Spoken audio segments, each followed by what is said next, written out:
Bismillahirrahmanirrahim. Assalamualaikum warahmatullahi wabarakatuh. Alhamdulillah. Alhamdulillahilladzi arsala rasulahu bil huda wa dinil haq liyudhhirahu 'ala dini kullihi walau karihal musyrikun. Asyhadu an la ilaha illallah wahdahu la syarikalah wa asyhadu anna Muhammadan abduhu wa rasuluh. Allahumma shalli wa sallim wa barik ala sayyidina Muhammadin wa ala alihi wa ashabihi wa man tabi'ahum bi ihsanin ila yaumiddin, amma ba'd. Alhamdulillah, ikhwah fiddin sekalian, rahimakumullah. Pada malam hari ini insyaallah kita akan kembali melanjutkan pengajian kita, pembahasan pada kitab Mulahas Syarah Kitab Tauhid. Kita masuk pada bab baru nih insyaallah. Setelah kemarin, Senin kemarin kita libur ya, ada malam takbir. Sekarang kita lanjutkan kembali, masuk pada bab baru, yaitu seputar bahwasanya salah satu sebab terjadinya kesyirikan di tengah-tengah umat manusia adalah sebabnya karena ghulu atau melampaui batas dalam menyikapi orang-orang soleh. Jelas di sini. Bismillahirrahmanirrahim. Qala al-musannifu Syekh Muhammad bin Abdul Wahhab rahimahullahu taala rahmatan wasi'ah fi kitabihi Kitabut Tauhid. Berkata Syekh Muhammad bin Abdul Wahhab di dalam kitab Tauhid, babu ma jaa anna sababa kufri bani adama wa tarkihim dinahum huwal ghuluwu fis shalihin. Ini adalah sebuah bab yang majaa, yang menjelaskan majaa ay minal adillah. Minal adillah. Maksudnya ini adalah sebuah bab yang menjelaskan tentang dalil-dalil anna sababa kufri bani adam. Dalil-dalil yang menjelaskan bahwasanya sebab kufurnya Bani Adam, anak keturunan Adam. Kemudian watarkihim dinahum, tarki bil jarri itu atfan alal mudhafi ilaihi kufri. Dibaca jar, tarkihim itu karena ataf kepada mudhaf ilaih kufri. Ya, kufri ini kan jar karena mudhaf ilaih. Jadi dalil-dalil yang menjelaskan bahwasanya sebab kekufuran anak keturunan Adam dan sebab meninggalkannya mereka terhadap agama mereka huwal ghuluwu fis shalihin, adalah ghulu di dalam orang-orang soleh. Al-ghulu itu secara makna artinya adalah mujawazatul haddi wal ifratu fit ta'dhimi. Mujawazah, melampaui al-had, batas. Kalau bahasa kita lebay gitu ya. Melampaui batas, wal ifrat, dan berlebihan fit ta'zimi, di dalam mengagungkan bil qauli wal i'tiqadi, baik mengagungkannya itu dengan ucapan, perkataan, wal i'tiqad, maupun keyakinan. Wa ta'addi ma amarallahu ta'ala bihi, dan melanggar apa yang Allah perintahkan pada batasan tersebut. Itu namanya ghulu, melampaui batas, melanggar apa yang sudah Allah tetapkan batasannya. Kenapa? Karena segala sesuatu itu ada batasnya, ada batasannya. Jadi nggak bisa kemudian orang itu dia main terjang aja batasan itu. Nah, salah satunya batasan yang Allah tetapkan adalah dalam mengagungkan orang soleh, baik dengan ucapan maupun perbuatan. Fis shalihin, pada diri orang soleh. Fis shalihin minal anbiya'i wal awliya'i wa ghairihim, dari kalangan para nabi, para wali, dan selain mereka. Nah, ini judul babnya. Kemudian kata Syekh Saleh, munasabatul bab li kitab tauhid. Apa hubungan atau kesesuaian bab ini terhadap kitab? Kitabnya judulnya Kitab Tauhid. Kemudian penulis membawakan judul bab tentang bahwasanya salah satu kekufuran, sebab kekufuran anak keturunan Adam, dan salah satu sebab meninggalkannya mereka terhadap agama karena gulu, berlebihan dalam menyikapi orang soleh. Kata beliau, annal musannifa rahimahullahu ta'ala, bahwasanya musannif, penulis Syekh Muhammad rahimahullah, lamma tatkala bayyana ba'da ma yaf'aluhu ubadul kuburi mal amwati minasyirki al mudadi litauhid, tatkala beliau menjelaskan sebagian yang dilakukan oleh orang-orang yang menyembah kubur dengan orang-orang mati. Minasyirki, berupa kesyirikan, al-mudadi, yang menghilangkan tauhid, aroda, penulis kemudian ingin, fi hadzal bab, di dalam bab ini beliau ingin, an yubayyina, menjelaskan as-sababa, sabab, fi dzalika, sebab terjadinya hal tersebut. Apa sih sebabnya kemudian orang-orang kok banyak yang melakukan peribadahan kepada petilasan-petilasan keramat, kuburan-kuburan keramat. Apa sebabnya? Nah, beliau di sini jelaskan sebabnya. Bidzalika, beliau jelaskan sebab tersebut. Liyuhadzira, supaya orang-orang kemudian waspada, wajajtaniba, dan menjauhi. Yaitu apa sebabnya? Huwal ghuluwu fis sholihin, yaitu sebabnya mereka berlebihan dalam menyikapi orang-orang soleh. Itu hubungan antara bab ini dengan judul kitab. Kemudian beliau penulis membawakan firman Allah surat An-Nisa ayat 171. Wa qaulillahi azza wa jalla, Allah Subhanahu wa taala berfirman, ya ahlal kitabi la taghlu fi dinikum. Ya ahlal kitab. Wahai ahlul kitab. Siapa ahlul kitab? Yang dimaksud di sini adalah humul Yahudi wan Nasara.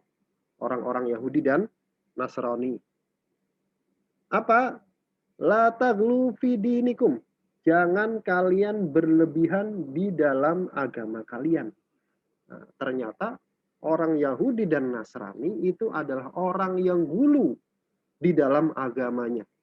Jadi kalau dibilang, oh orang-orang kaum muslimin ini gulu, berlebihan, mabok agama. Enggak, justru yang berlebihan dan mabok agama itu orang-orang Yahudi dan Nasrani. Nah, apa sebabnya? Nanti kita lihat. La taghlu fi dinikum, jangan kalian berlebihan dalam agama kalian. Maksudnya apa? La tata'addu ma haddadallahu lakum. La tata'addu, jangan kalian langgar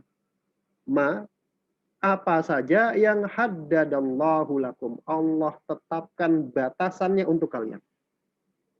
Jangan kalian langgar, wahai orang-orang Yahudi dan Nasrani, sesuatu yang telah Allah tetapkan batasannya. Faqala an-nasara fil masihi. Maka orang-orang Nasrani ternyata mereka gulu, melampaui batas fil masih, ketika menyikapi nabi mereka, yaitu Al-Masih Isa putra Maryam. Wa qalal yahudu fi Uzairin, dan orang-orang Yahudi mereka gulu, mereka melampaui batas fi Uzairin, di dalam diri Uzair, Nabi Uzair. Bagaimana kita tahu orang-orang Nasrani ujungnya itu ketika mereka gulu, melampaui batas, menyikapi Nabi Isa, ujungnya adalah mereka menyembah Nabi Isa. Kenapa? Karena awalnya mereka berlebihan menyikapi Nabi Isa. Makanya di dalam di dalam Al-Qur'an Allah Subhanahu wa taala menyatakan bahwasanya Nabi Isa dan ibunya karena yakulani ta'am, keduanya itu biasa makan. Biasa makan makanan. Disebutkan keduanya biasa makan makanan untuk menghilangkan sikap gulu kepada Nabi Isa dan ibundanya, Maryam, ya, ibunda Maryam. Kenapa? Karena sesuatu yang butuh makan itu nggak boleh disembah dan dijadikan tempat berlindung, apalagi meminta. Karena lemah, butuh makan. Sesuatu yang butuh makan itu pasti mati. Kalau nggak makan, mati dia. Maka ayat itu untuk menghilangkan sikap bulunya orang-orang Nasrani kepada Nabi Isa alaihi salam. Tapi sebagaimana kita tahu, orang-orang Nasrani tetap mereka dalam pendiriannya hulu, melampaui batas pada diri Nabi Isa putra Maryam. Kemudian kita lihat al-makna al-ijmaliyu lil ayah. Makna global dari ayat ini.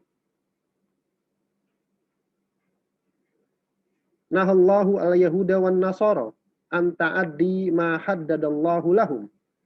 Di dalam ayat ini Allah Subhanahu wa taala yanha, melarang orang-orang Yahudi Nasrani an ta'addi, dari melanggar ma haddadallahu lahum, melanggar apa yang sudah Allah tetapkan batasannya lahum, untuk mereka. Apa batasannya? Apa bentuk pelanggaran mereka? Bi an la yarfa'u al makhluqa fawqa manzilatihi. Supaya mereka jangan mengangkat makhluk siapapun itu fawqa manzilatihi, di atas kedudukannya yang semestinya. Jangan kalian angkat makhluk siapapun itu di atas kedudukan yang semestinya.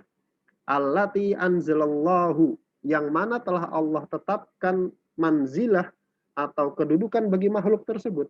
Yang namanya makhluk, kedudukannya ya makhluk, setara dengan kita. Artinya setara itu nggak boleh disembah. Wa yunziluhu al manzilatal lati la tanbaghi illa lillah. Dan jangan sampai mereka menetapkan atau meletakkan makhluk al-manzilata pada satu kedudukan allati yang la tanbaghi illa lillah, yang tidak pantas, tidak cocok kecuali hanya untuk Allah. Artinya kedudukan disembah atau dimintakan pertolongan, ditujukan doa. Ditujukan doa. Itu tidak boleh. Nah, itu tempat meminta, tempat mengadu, tempat meminta pertolongan, tempat berdoa, itu hanya Allah. Jangan sampai kita mengangkat makhluk pada kedudukan tersebut. Nah, itu yang disebut dengan kedudukan yang Allah bataskan. Itu makna global dari ayat ini. Kemudian munasabatul ayat lil bab. Kesesuaian ayat ini terhadap bab. Apa hubungan antara ayat tadi terhadap bab-babnya? Sebab kafirnya anak keturunan Adam adalah karena mereka hulu, berlebihan dalam menyikapi orang-orang soleh. Kata beliau, anna fiha an-nahya anil ghuluwi mutlaqan. Bahwasanya di dalam ayat tadi ada larangan dari bersikap melampaui batas secara mutlak. Secara mutlak. Fayashmulu al-ghuluwa fi sholihin. Maka itu mencakup al-ghulu, melampaui batas fi sholihin, di diri orang-orang soleh. Larangan ini mencakup larangan melampaui batas pada diri orang soleh. Wal khitabu, sedangkan khitabnya yang diajak bicara, sasaran pembicaraan dalam ayat itu kan ya ahlul kitab, wahai ahlul kitab Yahudi dan Nasrani. Wa in kana li ahlil kitab, sasaran pembicaraannya meskipun itu ditujukan kepada ahlul kitab, kata Allah kan ya ahlul kitabi la taghlu fi dinikum fa innahu amun yatanawalu jami'al ummah. Tapi maknanya umum, mencakup seluruh umat, meskipun yang ditujukan khitabnya adalah kepada ahlul kitab. Kenapa itu? Karena itu memang kaidah tafsir begitu ya. Kaidah tafsir itu bukan dengan kekhususan khitab, tapi dengan keumuman lafal. Ya. Tahdziran lahum. Ayat ini juga sebagai peringatan kepada mereka, kepada umat, an yaf'alu fi nabihim wa salihihim fi'lan nasara fil masihi wal yahudi fi uzairin. Supaya mereka, umatnya Rasulullah SAW, tidak melakukan fi nabihim, pada nabi mereka, wa salihihim, dan orang-orang soleh mereka, fi'lan nasara, sebagaimana yang dilakukan oleh orang Nasrani, fil masih, di diri Nabi Isa putra Maryam, wal Yahudi fi Uzairin, dan di diri dan pada orang Yahudi ketika mereka menyikapi Nabi Uzair. Nah, ini kesesuaian ayat terhadap bab. Jadi ayat ini mengandung larangan supaya kita jangan sampai melakukan perbuatan sebagaimana yang dilakukan oleh orang-orang Yahudi dan Nasrani, di mana mereka hulu, mereka berlebihan ketika menyikapi Nabi Isa dan Nabi Uzair. Jadi seolah-olah kata Allah, Jangan sampai kalian, wahai umat Muhammad, melakukan kepada Nabi Muhammad dan orang-orang soleh di kalangan orang-orang Islam sebagaimana yang dilakukan oleh orang Nasrani dan Yahudi kepada Nabi mereka dan orang-orang soleh mereka. Kemudian, ma yustafadu minal ayah. Yang bisa diambil faedah dari ayat ini. Awalan yang pertama adalah tahrimul ghuluwi fil ashkhasi wal a'mali wa ghairi dzalik. Haramnya berlebihan, melampaui batas pada person, ashkhas, person, wal a'mal, dan pada perbuatan wa ghairi dzalik, dan yang lain sebagainya. Jadi larangan berbuat melampaui batas baik ketika menyikapi person, orang, atau di dalam perbuatan atau yang lainnya. Yang kedua, ayat ini juga mengandung ar-raddu 'alal yahudi wan nasara wa man syabahahum fil ghuluwihim fil ashkhas. Ayat ini juga bantahan atas orang-orang Yahudi dan Nasrani dan siapa saja yang menyerupai mereka di dalam sikap berlebihannya kepada person dan dalam perbuatan dan yang lainnya. Nanti kita lihat ternyata orang-orang Yahudi dan Nasrani juga bersikap gulu bukan hanya pada person, tapi pada amalan perbuatan.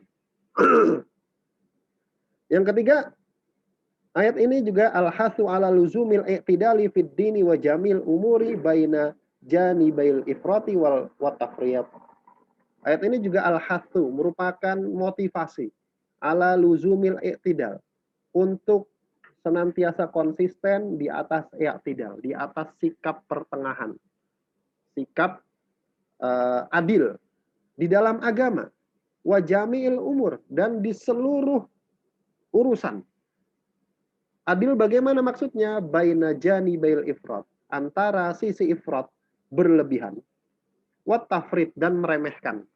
Jadi maksudnya adil itu jangan sampai kita di dalam agama itu lebay, jangan juga meremehkan.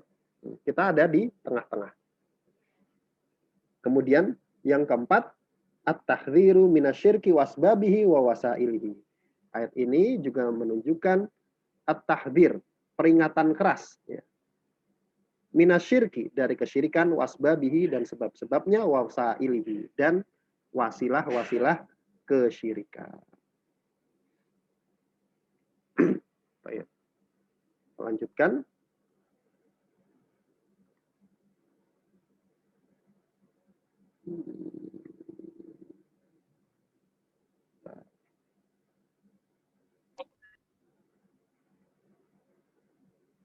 Baik.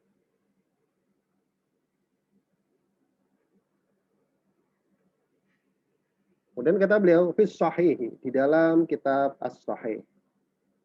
Maksudnya sahih Bukhari. An Ibnu Abbasin radhiyallahu anhuma, dari sahabat Ibnu Abbas radhiyallahu ta'ala anhuma, fi qaulihi ta'ala, dalam firman Allah Subhanahu wa taala.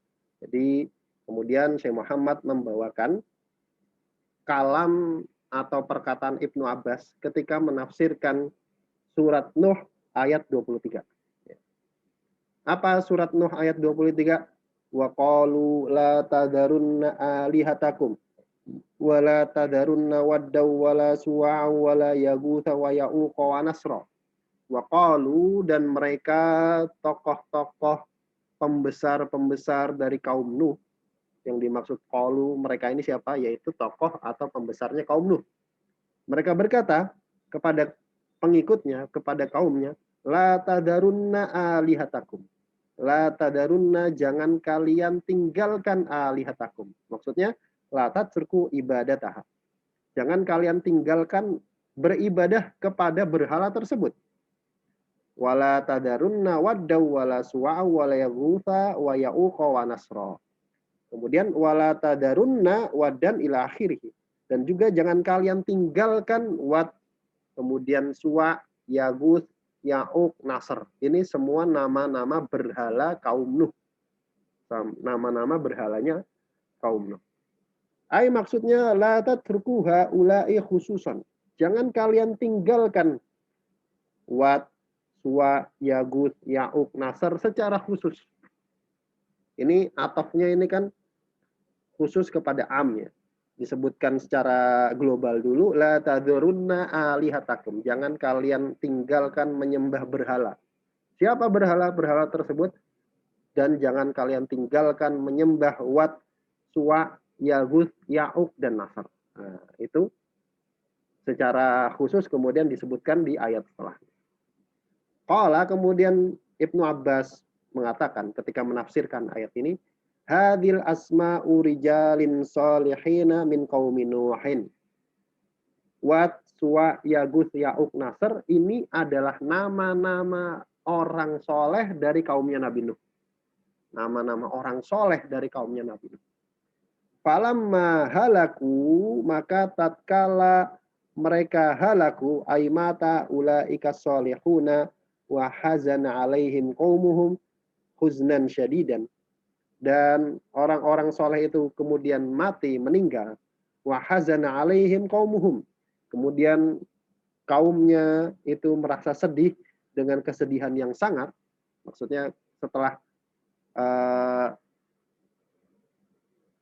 orang-orang soleh dari kalangan kaum Nuh itu kemudian meninggal, wafat, auha syaitanu ila qaulihim. Kemudian auha asyaitanu ai waswasa wa alqa ilaihim. Kemudian setan pun membisikkan kepada kaumnya Nabi Nuh, kepada kaumnya orang-orang soleh tadi, dan menyampaikan kepada mereka, kaumnya orang-orang soleh tersebut, apa yang disampaikan atau yang dibisikkan oleh setan? Anin sibu ila majalisihim allati kanu yajlisuna fiha. Anin sibu bikasri shad. Insibu, maksudnya bikinlah, pasanglah ila majalisihim, di tempat duduk mereka, allati yang kanu dulu yajlisuna fiha. Dulu mereka biasa duduk di sana. Jadi namanya orang soleh kan biasanya kan punya majelis, punya pengajian, punya tempat ngaji. Biasa ngajar di situ, biasa menyampaikan ilmu di situ. Kemudian kata setan ketika orang-orang soleh ini sudah wafat, karena kaumnya ini kemudian merasa sedih kepada dari kepergian orang-orang soleh ini, setan ngomong,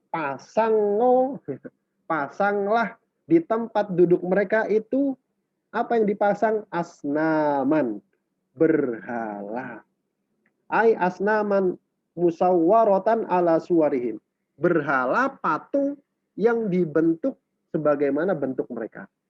Jadi, kalau si Wat ini bentuknya begini, dipahat, kemudian dipasang di tempat duduknya. Kemudian Suwa, itu bentuknya begini, dipasang di tempat duduknya. Yaguth, bentuknya begini, dipasang di tempat duduknya. Ya'uq, dipasang juga. Nasr juga begitu. Semuanya. Orang-orang soleh ini kemudian dipasang di tempat duduknya masing-masing. Jadi berhalanya ya, patungnya, monumennya itu dipasang di tempat duduknya masing-masing. Kemudian wasammuha bi asma'ihim. Kemudian beri nama sebagaimana nama-nama orang-orang soleh tersebut. Oh, ini patungnya Yaguth, patungnya Ya'uq, Suwa, Ya'uq, Nasr. Patungnya dikasih nama masing-masing. Fafa'alu, maka mereka pun melakukan apa yang dibisikkan oleh setan tersebut. Walam tu'bad, dan belum disembah. Jadi patung itu awalnya belum disembah. Hatta idza halaka ulaika wa nusyal ilmu obidat. Hatta, hingga, idza halaka ulaika, hingga apabila mereka itu telah meninggal, ay alladzina nasabuha liyadakkaru biru'yatiha af'ala ashabiha fayanshitu alal ibadati. Yaitu alladzi yang nasabuha, orang-orang yang memasang berhala tadi itu telah meninggal, liyatadzakkaru biru'yatiha, supaya apa sih tujuan awalnya?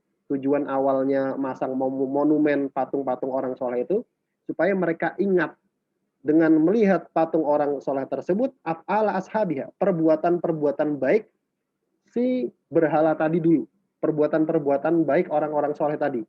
Jadi berhalanya itu kan dikasih nama tuh. Nah, oh ini dulu si Ya'uq ini begini, oh si Nasr ini begini, dan seterusnya. Supaya ingat dulu. Fayan situ alal ibadati. Kemudian mereka pun menjadi rajin untuk melaksanakan ibadah. Jadi awal tujuannya itu. Awal tujuannya itu.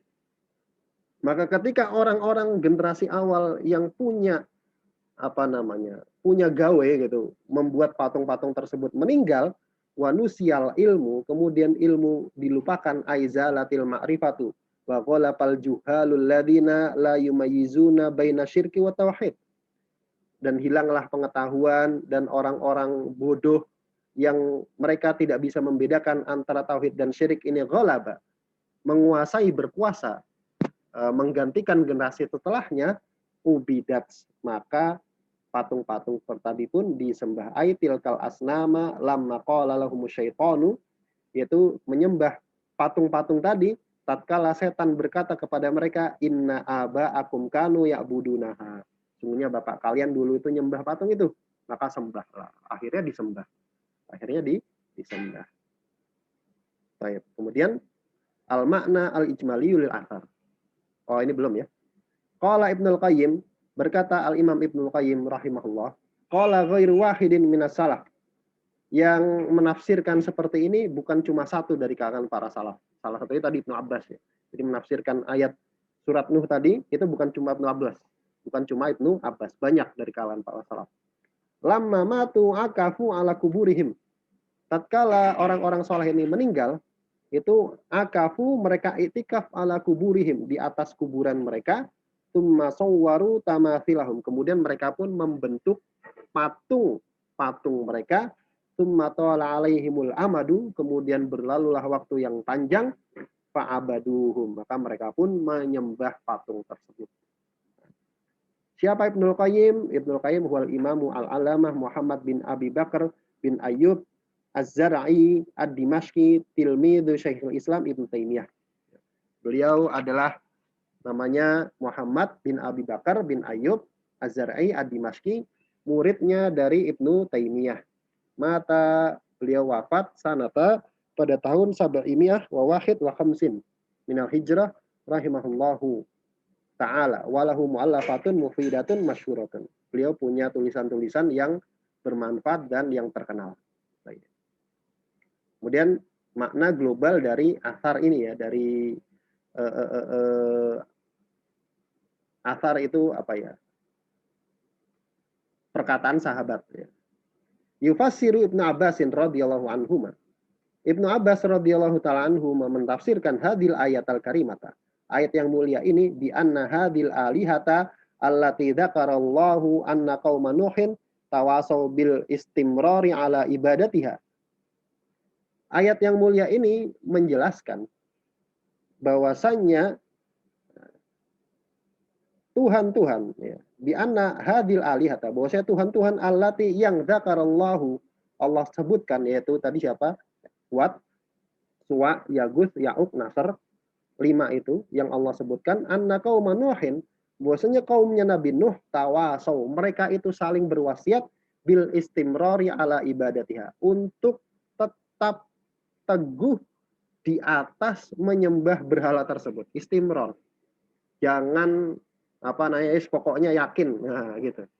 Ba'dama nahahum nabiyuhum Nuhun, setelah Nabi mereka, Nabi Nuh melarang mereka alaihi salatu wassalam anisyirki billah, dari berbuat syirik kepada Allah. Jadi ketika Nabi Nuh larang, kamu jangan nyembah Yaguth, Ya'uq, Wat, Suwa, Nasr, jangan sembah. Apa kata pembesarnya? Ayo nggak usah didengerin, tetap aja kalian sembah mereka. Kenapa? Annaha fil asli, bahwasanya berhala-berhala tersebut asalnya itu asma'u rijalin sholihin minhum, adalah nama-nama orang-orang soleh di antara mereka. Walau fihim bitaswili syaitani lahum hatta nasobu suwarahum. Mereka berbuat hulu, melampaui batas pada diri orang-orang soleh tersebut, bitaswili syaitan, dengan sebab waswasus syaitan, dengan sebab bisikan setan kepada mereka. Hatta hingga nasobu suwarahum, mereka memasang patung-patung mereka. Fa'ala amru bihadhi suwari ila ansorat asnaman tu'badu min dunillah. Maka ujung-ujungnya gitu, berhala-berhala ini ila ansorat asnaman, jadi berhala tu'badu min dunillah, disembah selain Allah. Nah, ini hati-hati, makanya bikin patung berhala monumen orang soleh itu dilarang, nggak boleh. Sebagaimana kita tahu, semua agama di luar Islam itu tingkahnya sama gitu ya. Mereka membuat berhala yang mana itu adalah pendiri dalam tanda kutip agama-agama mereka. Dari mulai Nasrani, Yahudi, Buddha, Konghucu, semuanya ada sosok berhala yang disembah. Itu kenapa? Karena sama seperti itu. Semua secara apa nih? Manusia itu secara fitrah itu punya naluri untuk mengagungkan sesuatu, menyembah sesuatu, mempertuhankan sesuatu. Itu naluri ya. Itu naluri ya. Kalau naluri itu kemudian tidak diarahkan kepada Allah, maka naluri itu akan mempertuhankan segala sesuatu yang dianggap mulia. Contohnya misalkan kalau di agama bumi itu si Buddha Gautama itu, Siddhartha. Itu dianggap orang suci, kemudian dibentuk berhalanya, dibentuk patungnya, kemudian disembah. Dan seterusnya. Jangan sampai orang-orang Islam juga seperti itu. Orang Islam bikin monumen orang soleh, bikin monumen ustadz, kemudian syekh, kiai, tuan guru, segala macam, kemudian akhirnya lama-lama disembah. Wa ma dzakarahu Ibnul Qayyim huwa bimakna ma dzakarahul Bukhari. Dan apa yang disebutkan oleh Imam Ibnul Qayyim itu sebagaimana yang disebutkan oleh Imam Bukhari. Bentar, ini kita bikin begini aja. Dan yang disebutkan oleh Imam Ibnul Qayyim tadi itu sebagaimana yang disebutkan oleh Imam Bukhari. Illa annahu dzakara anna ukufahum ala kuburihim. Akan tetapi Ibnul Qayyim itu menyebutkan bahwasanya ada tambahan, iktikafnya mereka di atas kuburan-kuburan orang soleh tersebut karena qabla taswirihim, itu terjadi sebelum dibikin berhala. Jadi kalau Imam Bukhari bilang itu kejadiannya setelah dibikin berhala, kalau Imam Ibnu Qayyim bilangnya sebelum. Bahwa yudifu ila ma sabaqa annal ukufa 'alal kuburi sababun li ibadatiha aidan. Dan ini menambah bahwasanya ma sabaqa, pada apa yang telah lewat, bahwasanya iktikaf di atas kuburan itu adalah sebab disembahnya kuburan mereka. Jadi ini juga larangan, jangan sampai kemudian orang-orang kok hobi banget gitu. Iktikaf di kuburan orang-orang soleh. Padahal yang dianjurkan adalah iktikaf di masjid. Boleh nggak kita mengunjungi kuburan orang soleh? Boleh. Tapi jangan iktikaf di situ. Munasabatul athari lil bab. Kesesuaian athar ini terhadap bab. Annahu, bahwasanya asar ini ya dulu menunjukkan ala annal ghuluwa fi sholihin sababun li ibadatihim min dunillah. Bahwasanya ghulu, berlebihan dalam menyikapi orang-orang soleh adalah sebab dari disembahnya mereka selain Allah. Kemudian ma yustafadu minal athar, yang bisa diambil faedah dari athar ini. Yang pertama, annal ghuluwa fi sholihin sababun li ibadatihim min dunillahi wa tarkid dini bil kulliyah.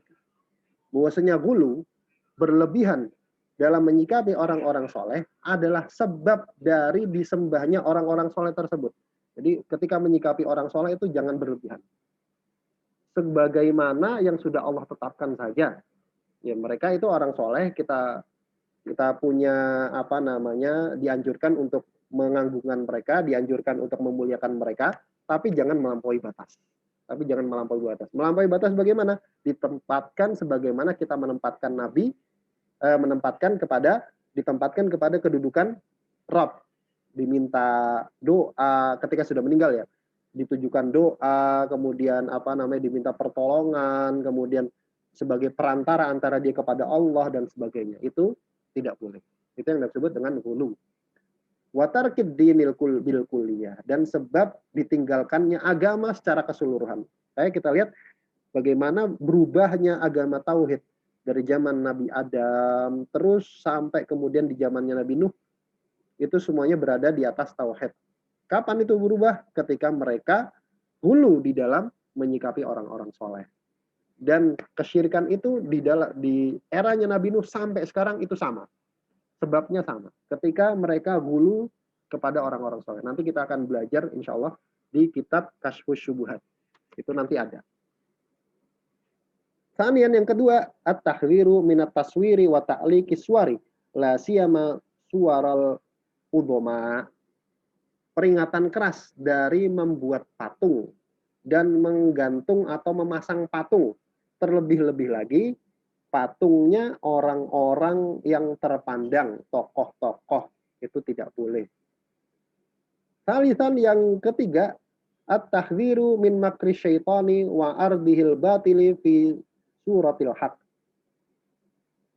Asar itu juga menunjukkan peringatan keras atau supaya kita waspada dari tipu dayanya setan dan tawaran mereka yang batil dalam bentuk kebenaran. Jadi tadi kan kisahnya setan itu membisikkan. Setan nawarin itu sebenarnya dalam bentuk kebaikan. Makanya kita waspada dari bisikan setan meskipun itu seolah-olah kebaikan. Seolah-olah kebaikan.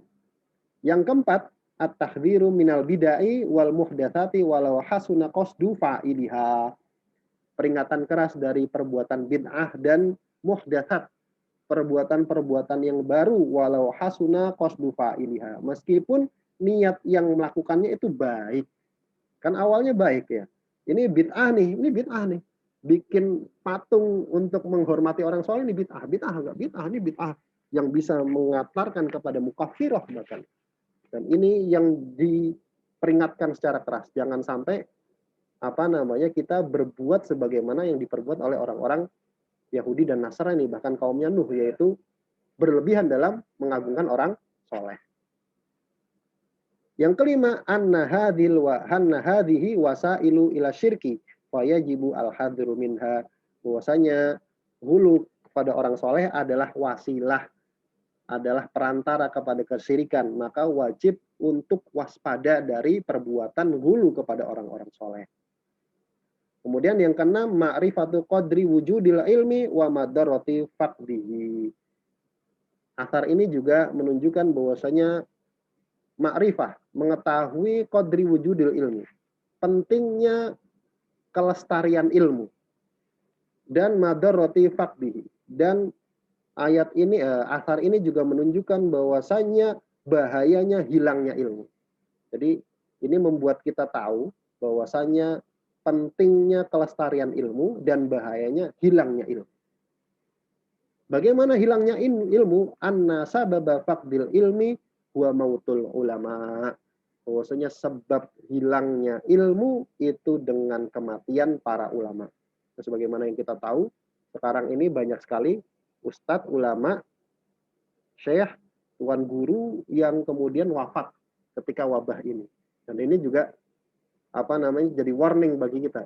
Jangan sampai kemudian kita ini tertinggal dalam keadaan bodoh. Dan ini juga motivasi bagi kita untuk terus belajar selama ulama itu masih ada.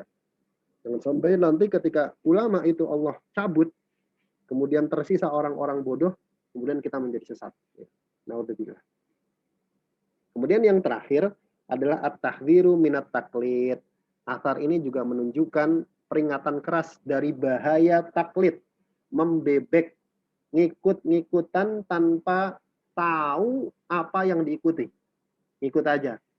Kenapa? Karena kan ketika ditanyakan, ayat itu kan ngomong, pembasar kaum Nuh kan tadi ngomong, la tadarunna alihatakum, jangan kalian tinggalkan sembahan-sembahan kalian, jangan kalian tinggalkan menyembah Tuhan-Tuhan kalian. Kenapa? Karena bapak kalian juga nyembah itu. Bapak kalian nyembah itu. Kemudian sebelumnya juga begitu. Nah, ini namanya taklid. Membebek tanpa disertai pengetahuan. Wa annahu qad yu'awwalu bi ahlihi ilal muruqi minal Islam. Dan bahwasanya taklid itu membebek kadang yu'awwalu itu mengantarkan bi ahli, pelakunya, ilal muruqi minal Islam, kepada keluar dari Islam. Naudzubillah min dzalik. Jadi meskipun dia statusnya cuma ngikut-ngikut aja. Ya saya kan ngikut. Dulu bapak saya begitu kok. Bapak saya dulu suka ngasih sesajen kok. Bapak saya dulu suka ngasih sedekah bumi kok. Bapak saya dulu nyembah berhala ini kok. Bapak saya dulu kalau berdoa ke kuburan ini kok. Ah, itu bisa menyebabkan apa namanya, bisa menyebabkan orang keluar dari Islam ya. Wallahu taala alam bissawab. Baik, kita cukupkan. Ini ada pertanyaan. Assalamualaikum Ustaz, izin bertanya, apakah dibolehkan menjadikan orang soleh masih hidup sebagai wasilah saat berdoa? Dan bagaimana jika sebaiknya orang-orang soleh sudah wafat? Ya, ketika sudah masih hidup, kita boleh ya untuk minta doa kepada orang soleh. Boleh. Misalkan, bahkan jangankan orang soleh, orang tua aja deh boleh kan. Misalkan kita mau ujian, kita telepon orang tua kita. Bu, ini besok saya mau ujian. Titip doanya ya Bu, biar sukses. Boleh nggak? Boleh. Begitu juga kepada orang soleh. Terus pertanyaannya, ketika orang tua kita masih hidup dan orang soleh itu masih hidup, yang lebih utama yang mana? Kita minta doa sama siapa? Ayo. Kita lebih utama minta doa sama orang tua. Kenapa? Karena orang tua kepada kita itu doanya manjur. Doanya manjur. Lebih manjur doanya orang tua. Maka disunahkan atau dianjurkan ketika orang tua kita masih hidup, kita selalu minta doa mereka. Tapi ketika orang tua kita meninggal, apakah kita minta doa juga? Kan tidak. Itu namanya anak kurang ajar. Kenapa anak kurang ajar? Selama hidup, dia masih minta doa kepada orang tua. Begitu orang tuanya meninggal, masih minta doa sama orang tua. Itu namanya anak kurang ajar. Yang benar gimana? Yang benar si anak mendoakan orang tua tersebut. Maka begitu juga ketika kita menyikapi orang soleh, guru-guru kita. Bagaimana setelah mereka meninggal, kita yang mendoakan mereka. Gitu ya. Wallahu ta'ala alam bisa. Mudah-mudahan bisa dipahami. Kita cukupkan. Mudah-mudahan yang sedikit ini bermanfaat. Yang benar datangnya dari Allah Subhanahu wa taala dan Rasulnya. Dan yang salah dari saya pribadi dan dari syaitan, dan saya mohon ampun atasnya. Kita tutup dengan baca doa kafaratul majelis. Bismillahirrahmanirrahim. Subhanakallahumma wa bihamdika asyhadu an la ilaha illa anta astaghfiruka wa atubu ilaik. Assalamualaikum warahmatullahi wabarakatuh.